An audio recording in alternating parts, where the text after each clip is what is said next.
Self-care. It's such a deep, layered word, and for me, it's really become the process of getting to know yourself, showing up for yourself over and over again. In creation of the Self-Care Creature podcast, I want to teach you, too, how to have a relationship with yourself. We're going to dive into the psychological and physiological unfoldings of adopting what I love to call a self-care lifestyle.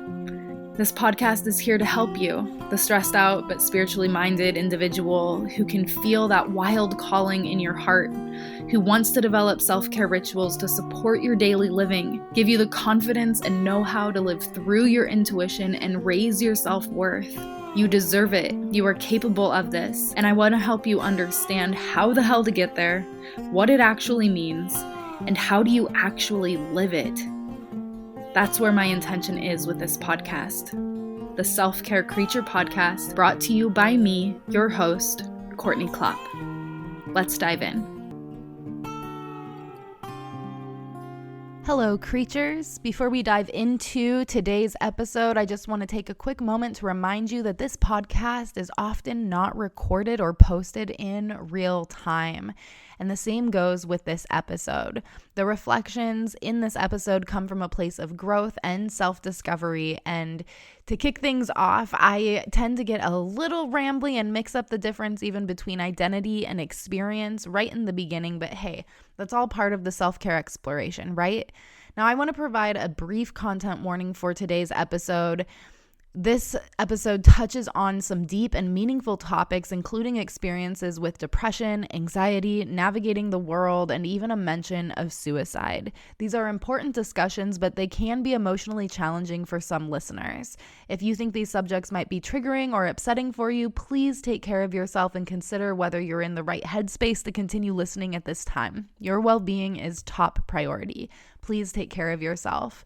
And for those of you who feel ready to embark on this journey with me, invitation to grab your favorite beverage, settle in, and let's explore the reservoirs of hope together. Hello, friends. Today I am coming in talking to you about depression and reservoirs of hope. And this is an off-the-cuff podcast episode, as they usually are. That was my intention in starting my podcast, is I just get these ideas of things I want to talk about sometimes, and here we are. I had a sickness that I was living with last week, and it's all very much up in my sinuses now, and I know that you can probably hear it. My ears are still stuffed up, so if I sound a little off, that is why. Thankfully, I'm feeling good. Aside from that, I'm not actually sick or achy or anything like that. Just a little bit of a head cold.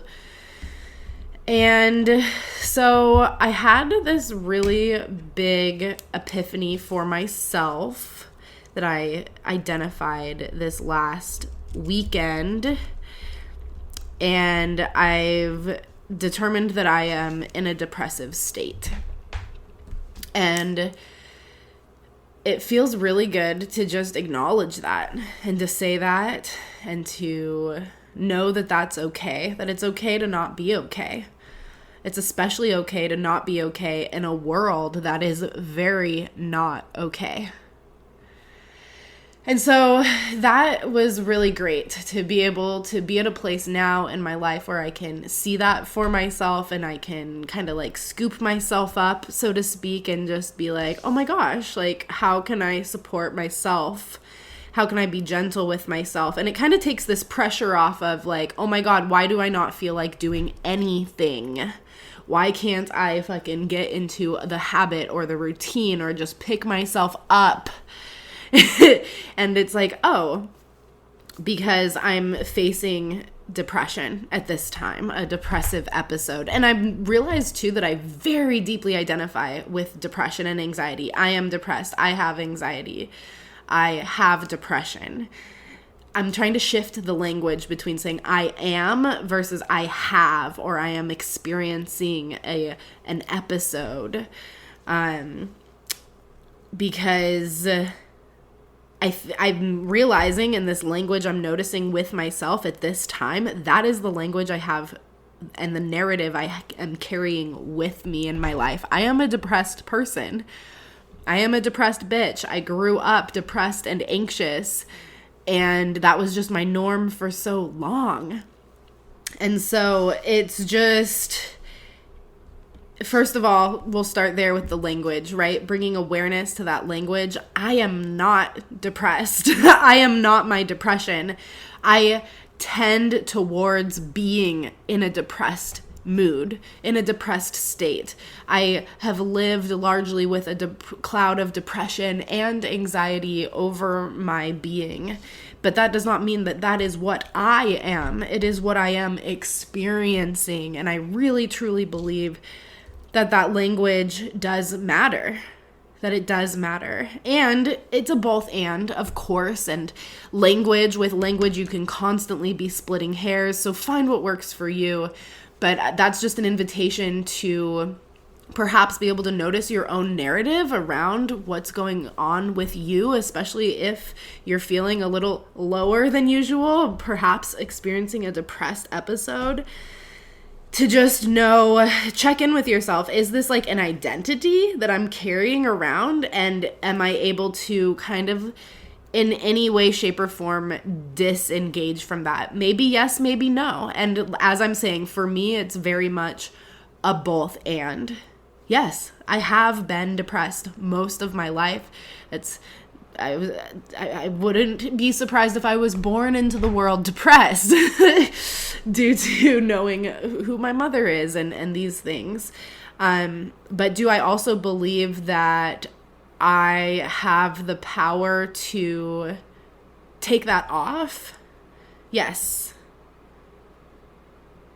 Identities are like jackets, I feel like. And we get to put on and take off so many identities. And then there are the ones that we also cannot. And that is why I just invite you to get very, very specific and very, very curious, perhaps more curiosity than specificity, over these identities that we carry. And our responsibility that comes with the responsibilities that come with those identities at times. So anyway, I just really, maybe I'm going on a ramble a little bit, but I'm very careful about the identities that I choose to put on in the world. And always making space and holding space for the people who have similar identities that they can't take on or put off, because it's different for all of us, right? And so this is like where I'm like, let's just go down a little bit of a rabbit hole here, put a pin in that, a caveat in that, and talk a little deeper into that. Is that like I've been saying here, I've grown up with depression in my being around me, and I really largely believed that I overcame it in my 20s. And that's probably also largely from the societal lens that depression is not normal, and it's an imbalance and in the brain, and it's something that you have to work through and overcome to like be different and better and normal, right? And so when 2020 hit, that year, I was thrown back into, and that was the year I turned 30 also, so I've like other factors, my Saturn return was right there, and I was just really thrown back to this place of depression that I had not experienced for very long time. A very long time. I was going to say many years. I was going to say maybe a decade, maybe since I was a teenager. All I know for sure is that it was an extremely long time. And I'm talking about the type of depression, not just like waves of depression, like, yes, I feel sad, whatever, but I'm talking about knock you down on your ass, not sure why you want to be alive any further. Meant to put a content warning at the beginning of this. I'll try to remember that.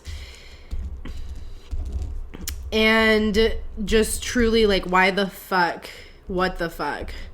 And I know that I'm not alone in that. hello, what did we face in 2020? A global pandemic. So just, first of all, experiencing that in and of itself, going back to a place that I just never thought that I would be. And it's become so curious to me about, okay, how do we continue to create these foundations within our lives of hope and a foundation within ourselves that we can lean on and that doesn't completely fall apart. And it's been really interesting experiencing that in 2020 with the growth that I had experienced all through my 20s and the awareness and everything that I had gained to be in that spot and to see all of the thoughts and to be experiencing it fully and to also have a different relationship with it. It didn't feel like it was necessarily going to last forever. It didn't feel like I had to give in to the ideations or anything like that.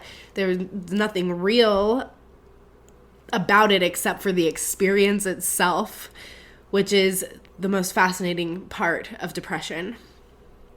And so fast forward 3 years, here we are now, and I'm experiencing some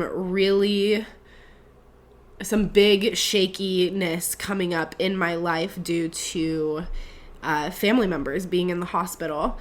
And my mother has been in the hospital for the last 6 months. And this dawning on me personally that I am depressed. I've realized, like, holy shit. Where does depression come from, first of all?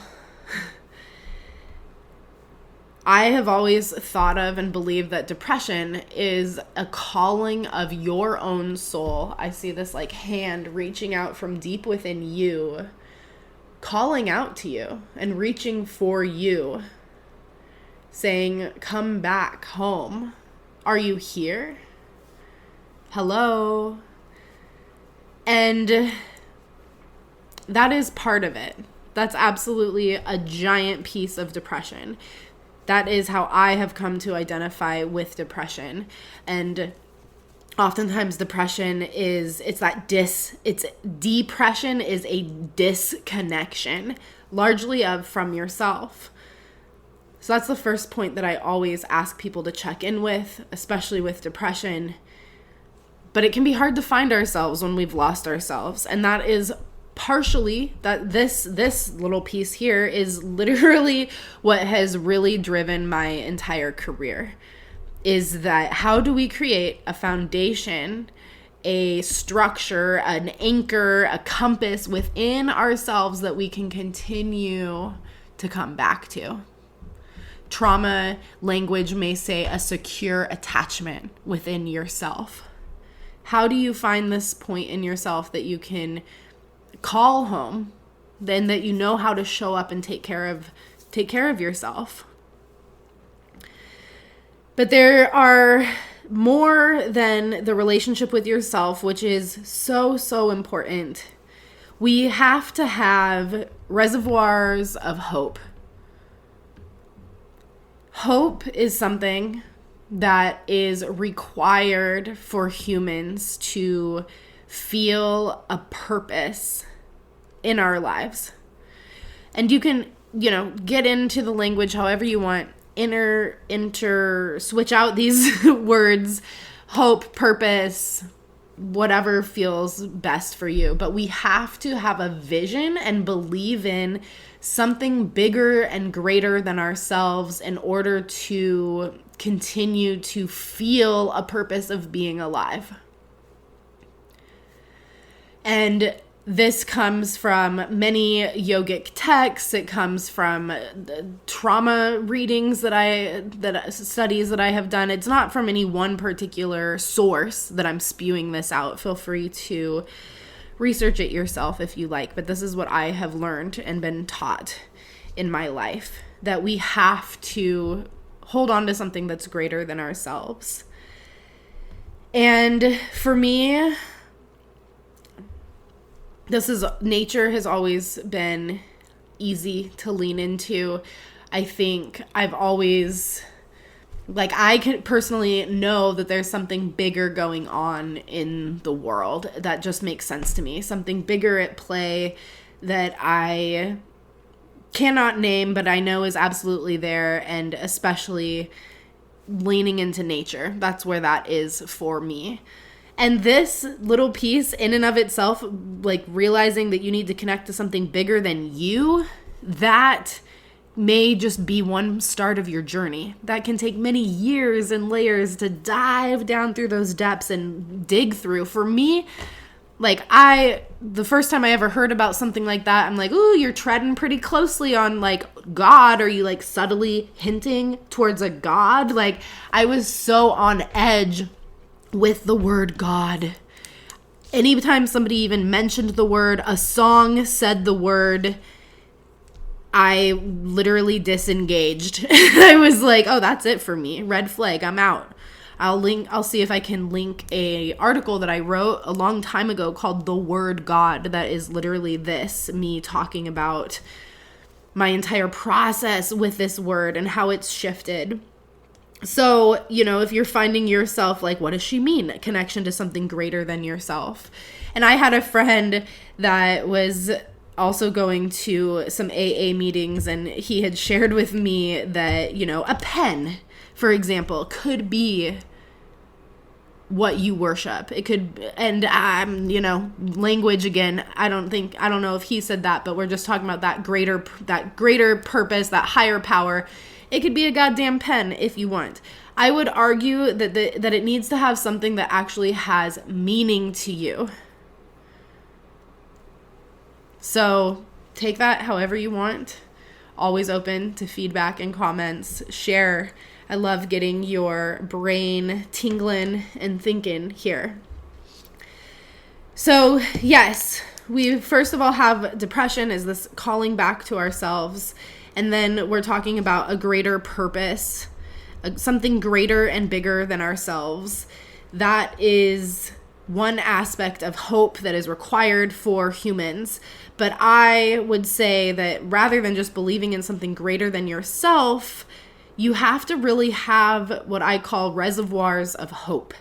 And I've heard this term used here and there, but I personally don't have experience with that specific term. So I don't know.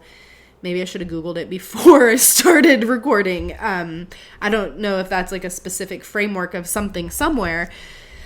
But here's what it all boils down to. Okay, I've been rambling for about 15 minutes. I have found myself back in a most depressed state that I have been in a long time. And I've kind of just woken up to realizing it. And because it's really easy to hide that from myself, because I am an Enneagram 7 and I'm somebody, like, especially having lived in that reality as a child, and I'm a Pisces, I'm like, whoo, I'm going to change my reality. How can I show up differently? The grass is always greener on the other side. Let's go forward. Keep moving. I'm not going to let this pain catch up with me. Are you fucking kidding me? Go, go, go. And I'm finally at a place in my life, in my early 30s, that I'm like, oh shit, okay. Being with discomfort and being with our pain is also a part of the human experience. So this is what I have, I want to share what I tap into, and I need to share this for myself as much as I want to share it for you as well, just in case you're out there, you're struggling, and you need to hear, fuck, goddamn, you're not alone, bitch. You are loved, you are supported, and this shit is normal. And I just want to be completely raw and honest about it. So I have found myself the most back in a depressed state that is really fucking challenging for me right now. And I've been thinking to myself, okay, I've been here before. This isn't new. I have absolutely no motivation. I don't want to do fucking shit. And I have so much amazing support and love and opportunity in my life personally at this time. I can look around. I can see the facts of that, even though my mind definitely trying to convince me otherwise. And with that, I'm like, okay, so how do I move out of this? How do I move out of this state? And not just like, I don't want to be feeling depressed anymore. Of course I don't. But how do I support and welcome that depression, because it is here, and let that fuel me to continue to be able to still show up in my life? And caveat, please, as much as you can, which I know is going to be different for all of us, I encourage you to rest. Can you please rest? Can you cash in on a sick day? Can you communicate with your loved ones that you need a mental health day? How can you take time for yourself to rest? And if you can't do that right now, my next suggestion would be, how can you prioritize sleep? Get some extra sleep, because that's really where your cells are recovering. And then, of course, there's even deeper caveats, because a lot of times now, today in our life, we find, oh, I actually can't rest. Oh, I'm actually anxious when I'm sleeping. So those are tips and tidbits for another day. But I am encouraging you to please try and tap into rest as best as you can. So when I think of this thing that is bigger and greater than us, yes, I said nature is where I started. And then due to various spiritual practices within myself and my life, this is what I have come to believe on a deeper level. If you really want to know my deeper belief of God, and this is beyond what I can explain. I'm not a quantum physicist or anything like this. But what I have come to believe and what we know about infinity, and yeah, I'm going a little out there with sacred geometry and just time and space, Einstein's realizations about time and space itself, and even intuition, I have come to form a belief that I believe the universe is experiencing itself. That everything is a reflection in some way, shape, or form. And in that being said, I believe that we are of the earth here on this planet.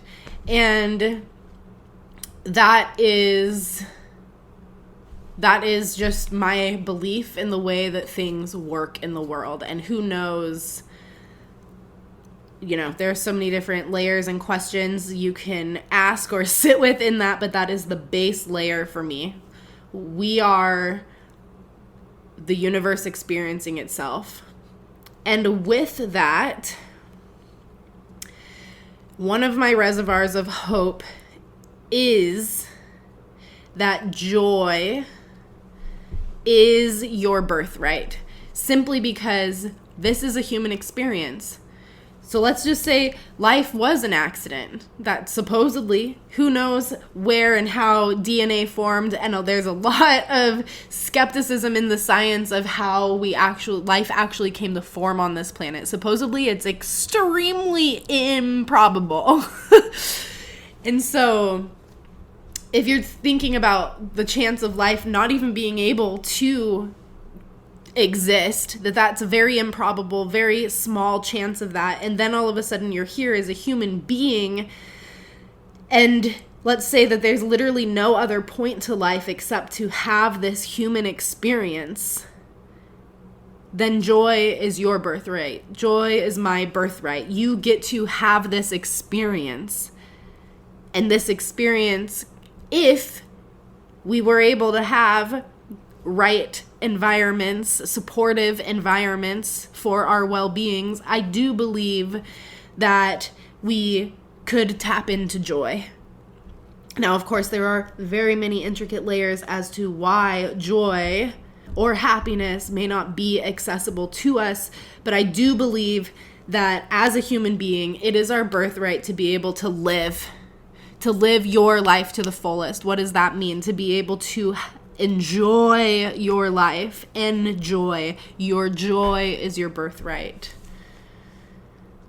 And in that also, there's another little reservoir of hope that comes with believing people are inherently good.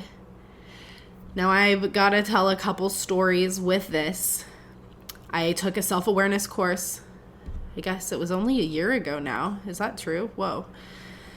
took a self-awareness for social justice with Dr. T. Williams, and one of the first things he taught us in that course is to be able to do liberatory work, activism type work, anti-racism work, to be able to show up and face these very deeply rooted institutionalized systems that, whether or not they were originally meant to cause harm, are causing a lot of fucking harm. How can you, what do you need? What do you put in place in your life and within yourself to be able to show up and continue fighting that big fight without getting burnt out? And what he presented in that class is that you have to believe that people are inherently good. You must believe people are inherently good to be able to do this work from a liberatory framework. And that rocked the socks off of people. I still remember the look on a couple people's faces on Zoom. Like, I don't know why that's stuck in my head, but just really seeing like, whoo, oh shit. I even still get chills thinking about it today. And that's a really deep one to have to sit with. That's another one that, dive into those depths and those layers and sort that out for yourself. But we have to believe that people are inherently good. And I do believe that at this time. I've told this story a few different times and places, but I think I was 19. I was driving down the highway with my boyfriend at the time, and I was going off about some bullshit, and he was like, well, I believe people are inherently good in the world. And I was like, what the fuck? Like, it completely shook up my entire reality, and I was just like, I don't know about that. And I think that was the very first tiny little pin that got put into my brain about that. And then I had quite a few random acts of kindness when I traveled for 9 months through Central America and Mexico in my early mid-20s, and there were quite a handful of just plain pure people offering to help out that also instilled hope in me. And one of those side stories that I'll share is that my different partner, and I, at that time, we had rented a motorbike and we're driving around in Nicaragua, and this local behind us flagged us down. And I don't know why I remember this so specifically, but I remember thinking in my head, this is either going to be the worst thing that happens and I'm going to remember this forever, or we're going to be good to go. And little did I know I was going to remember it forever no matter what. But he pumped up, language barrier, hardly knew what he was saying, decided to trust this person. I apparently have a very skeptical, cynical way of viewing the world. And I was like, what the fuck is this guy doing to our motorbike? But he pumped up the tire. He was somebody, just a random person following us on the road, saw that we were two tourists renting some motorbike that probably isn't upkept, and they're like, that they need their tire pumped up, flagged us down to pull us over and pumped our tire up. And that was just one moment that really shifted things for me. That was a pivotal moment in my life.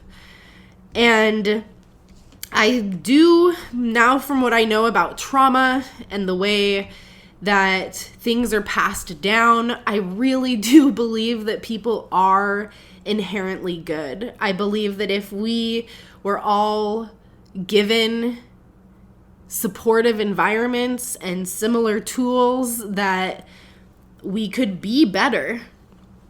But that's not how the world works at all.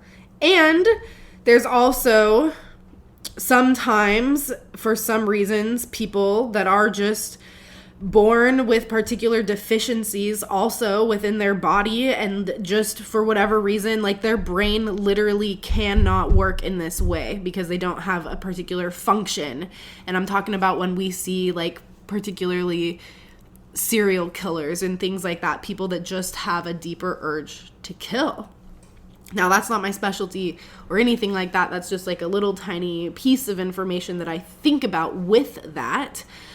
But I also believe in restorative justice. I believe in helping people come back from the harm that has been committed on them, and to also helping the people that are committing harm. Because largely, putting the serial killer anomaly aside, all of a sudden I'm like, I don't fucking know what anomaly means. I'm gonna have to look it up. Just setting that really big, that's like a, what am I trying to say? That's just like not the norm. You know, there's less serial killers in the world than there are just people perpetuating trauma. And I believe that we are now at a place in our lives and in society where we all are suffering from some kind of hurt and or trauma that has been passed down. And the other thing is that that I believe that is really hard is that everyone is doing their best. And that can also fuck you up. And I'd even Google it. How do you believe that people are doing their best? But here's the thing.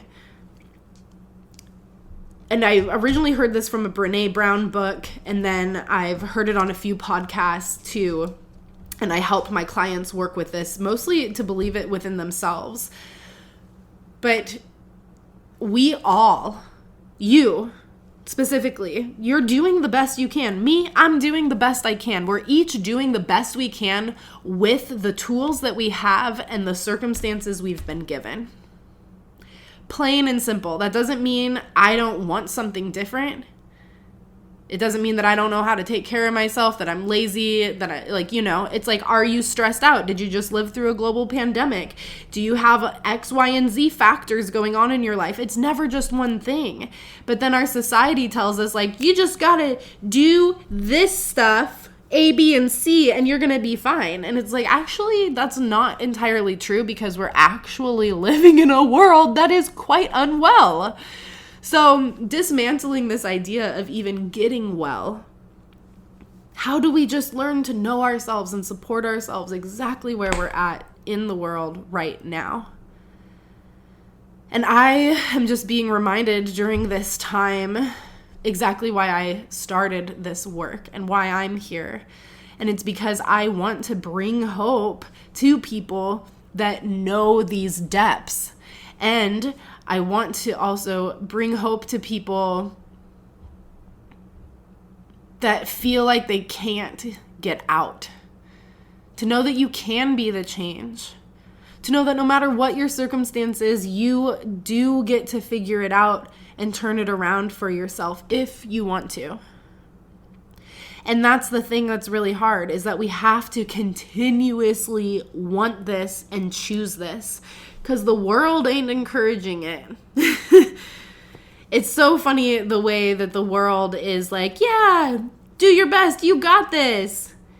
But it's such like a false advertisement and the push up and like everything's good. But it's like, no, we need to look at like the side effects of things and why certain things are happening. It's not a matter of, I know how to take care of myself now, you just got to do it. Absolutely not. Can we please set aside that thinking? Because there are always so many more factors at play than we realize. And the older we get, the further along in our journeys in our lives, those things just keep piling on and on. And that can be very stressful, you know? Life never stops. But this is what I have learned. When you take the time to get to know yourself, you get to change the way time feels and interacts with you. Because when you bring your awareness to yourself and you start supporting yourself and showing up in your life differently, things just start to also be different in your life. It's like, did Albert Einstein say it? Let me look up this quote, damn. Okay, I honestly thought Albert Einstein said this, but it's a quote from Wayne Dyer, who was a very interesting guy and opened up my mind to many, many things, but he was also a pretty out there spiritual teacher. And when I say out there, it's hard. Spirituality can become easily ungrounded in this reality and ungrounded in humanity. And I'm all for the spectrum, and I'm all for exploring and getting out there. I just like to give that a caveat to some people as they go and explore. But Dr. Wayne Dyer says, if you change the way you look at things, the things you look at change. And that is something that, could it be word salad, or could it actually be something that has a little bit of truth in it? When you change the way you look at things, when you show up in your life differently, your life starts to become different. The things you look at change. I think that there is some truth in this that has personally resonated with me.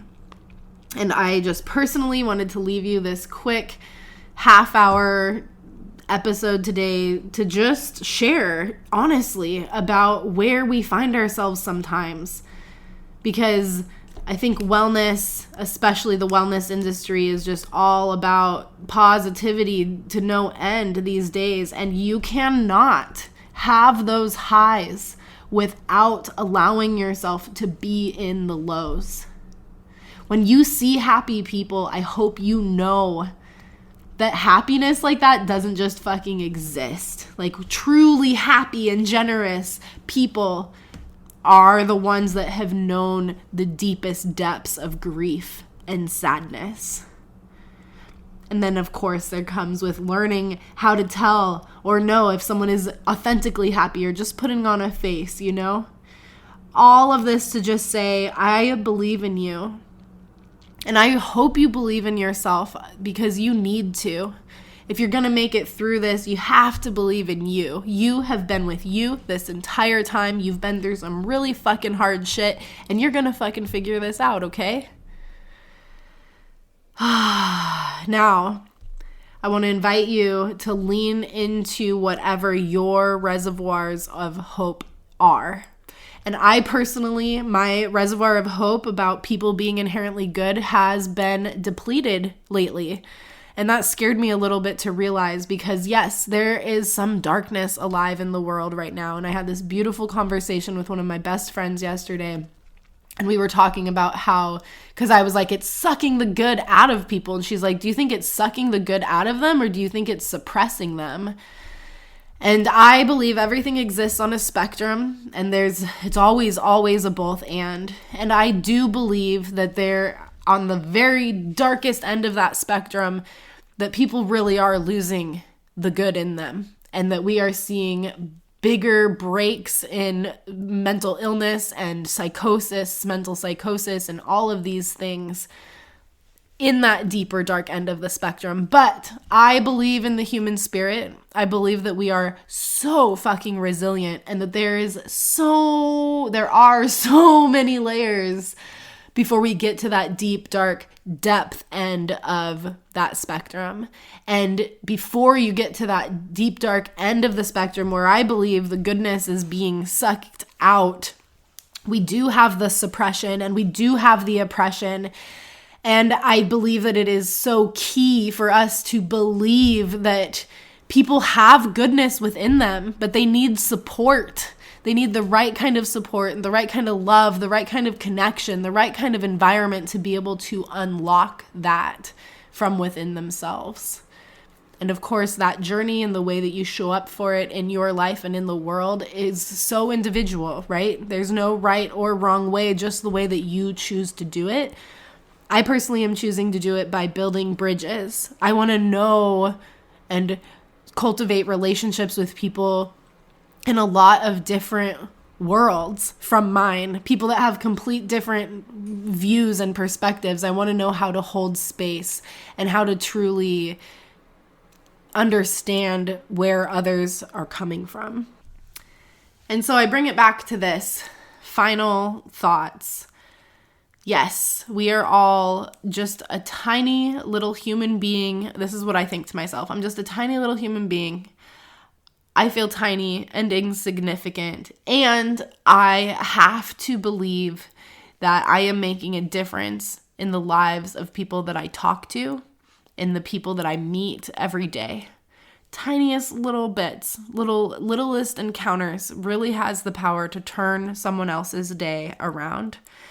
And even though my reservoir of hope for believing that people are inherently good is being drained at this time, and I just explained the spectrum in which I believe that it lives, I'm turning into that other reservoir of hope and remembering that it's my birthright to enjoy this life. This is my life. I get to enjoy it. And so many last little tidbits just coming in here. In the reclamation of realizing, I get to live my life. I get to create my life. It's my birthright to enjoy my life.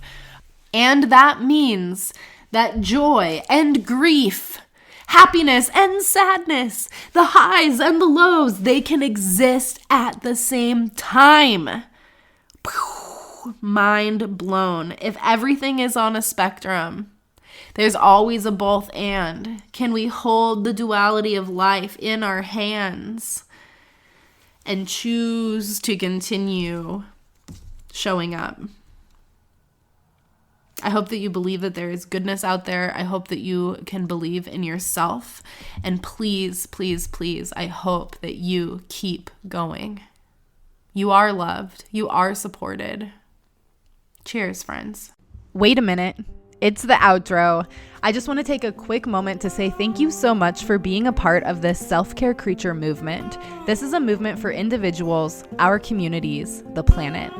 If you're looking to dive deeper into our community, the best place to start is with our free mini courses, or you can consider joining our SCC membership, where you get access to all courses, all benefits, free for 5 days, and then it's a simple quarterly membership. We also have many more online and in-person offerings. You can join our email list to stay up to date, or just check out, you guessed it, the Self-Care Creature website, selfcarecreature.com. You can also be a part of the conversation and help form what this podcast is all about. Simply just go to the feedback form in the notes below, where you can ask questions and share your thoughts. Lastly, we're going to ask, would you please leave a review on whatever platform you're on right now? We would really love the help to find more creatures in the world just trying to learn to take care of themselves. Thanks for being here, and thanks for taking care of you.